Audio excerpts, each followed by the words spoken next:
Hello. Thank you for joining me again for another video. For those who don't know me or are new to my channel, my name is Alice, and I'm the owner and founder of FICA Canada Immigration, which means Arrive Canada.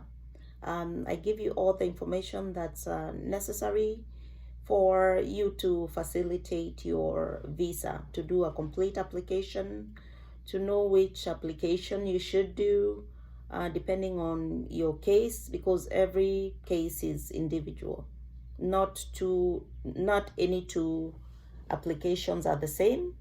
So it's good to have the right information so that when you're doing your application, you have the right information, and the right information is power.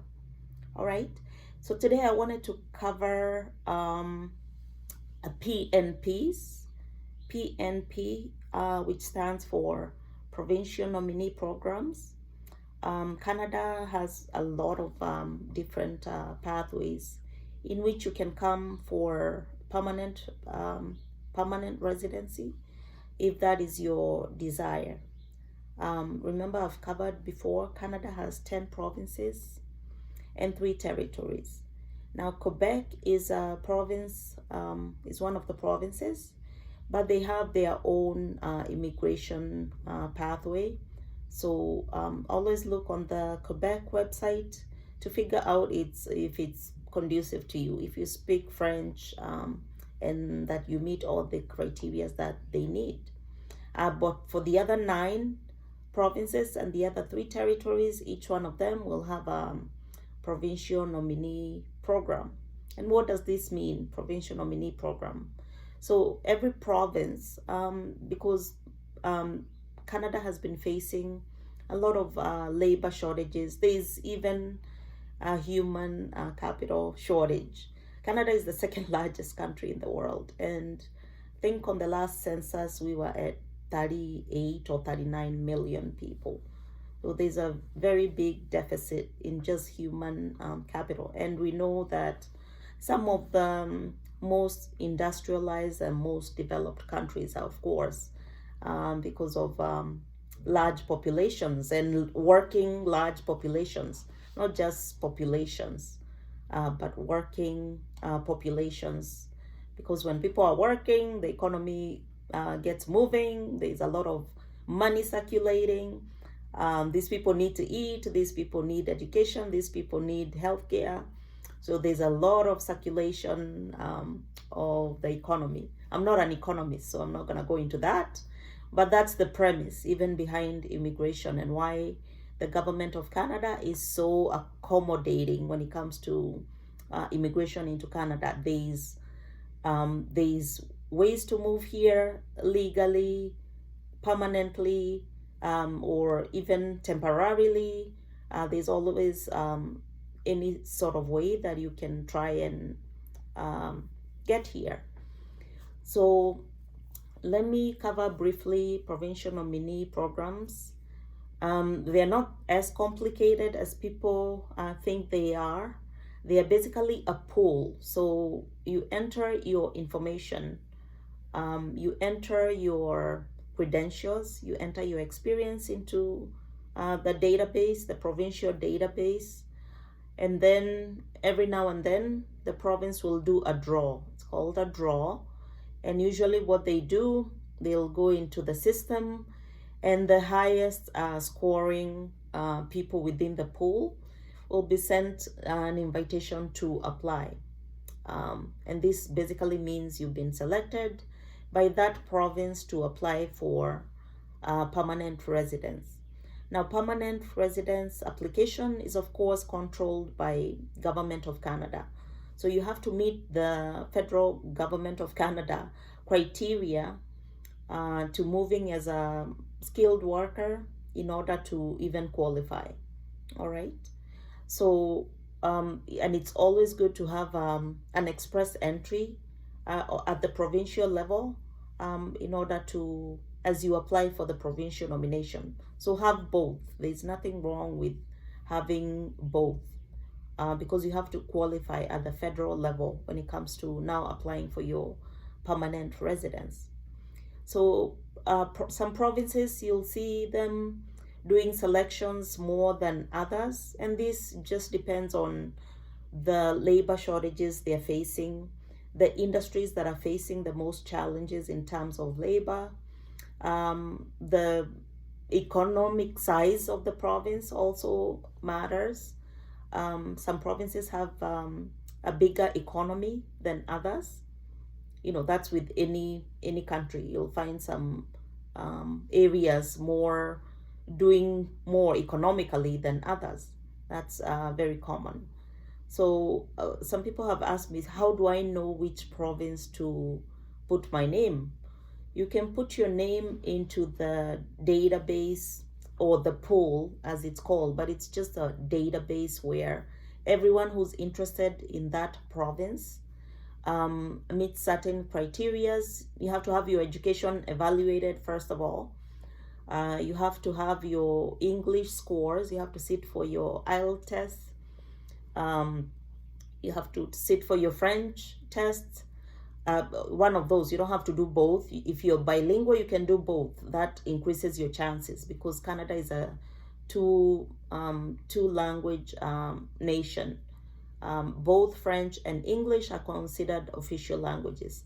So if you do both, you're better off than somebody who has one of the language. But if you have one, there's nothing wrong with it, because there are people even born in Canada and they only speak one language, one or the other. So if you're an English speaker, perfect. If you're a French speaker, that's also perfect. If you're both, of course, that increases your chances, because it means you can communicate with the French speakers of Canada, and you can communicate with the English speakers of the country. All right. So that's language. You have to have your language tests. I said you have to have your credentials evaluated. That's if you have a bachelor's degree, you have a master's degree from your home country, or you have a PhD from your home country, that credential has to be evaluated by certain organizations that have been given authority to do evaluations. So it's not every organization that can do evaluation. And one of these that you probably have heard is WES. They are very common for evaluation. And yeah, you have to have your credentials evaluated. You have to have your experience ready. So the federal government wants to see that you have experience within the last 10 years of the occupation that you're putting in as your experience factor. There are various factors that you have to qualify for. So, and one of those is experience. So you have to have the experience that you're claiming within the last 10 years. Okay, but it's always better. Like, you don't want to put in 2023, you don't want to put that you had this experience in 2013, 2014. That's a long time ago for you now to have performed the job. So the more experience you have closer to the application date is always better. But if you don't have current experience, of course, use the one you have within the last 3 years. And most of the time this is 2 or 3 years. It doesn't mean you have to have 10 years experience. So 2 to 3 years is sufficient to enter the pool. So you've had your credentials evaluated, you have your experience, you're also, within the age range that they want. Most of them want younger workers, because being young, 18 to 43 is considered prime. You are very vital to the economy. You can work faster, quicker, you can think quicker. So that's why the age is always an issue. You'll see age come up at the federal level. You'll see age come up at the provincial level. They want young workers. They want you to work, if you're coming on a permanent basis, of course, they want you to work the longest you can to contribute to the economy the longest you can. So the younger you are, the more qualified you are for the occupation you're coming to do, the better for the province. Remember, They're not just doing this for you to bring you here so that you can be a permanent resident and eventually a citizen, if that's your dream.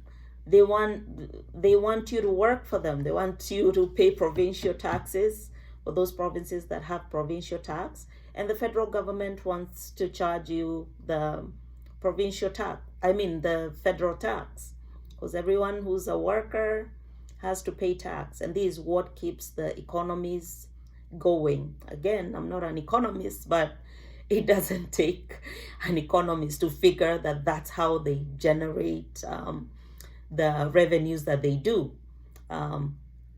So the younger you are, the more qualified you are for the occupation you're coming to do, the many years of experience you have. I say the minimum is 2 to 3, but the more you have to demonstrate that you're more capable than someone who has 6 months or 1 year, the better for you. Okay, so have your education evaluated, be of a certain age. I know you can't change your age. I'm just telling you what it is. It's going to be under certain ages are going to qualify more. You'll see them pull names of people who are younger. You see them pull names of people who have families as well. They want people who maybe have children, because children are a commodity. I know that sounds bad, but it's not.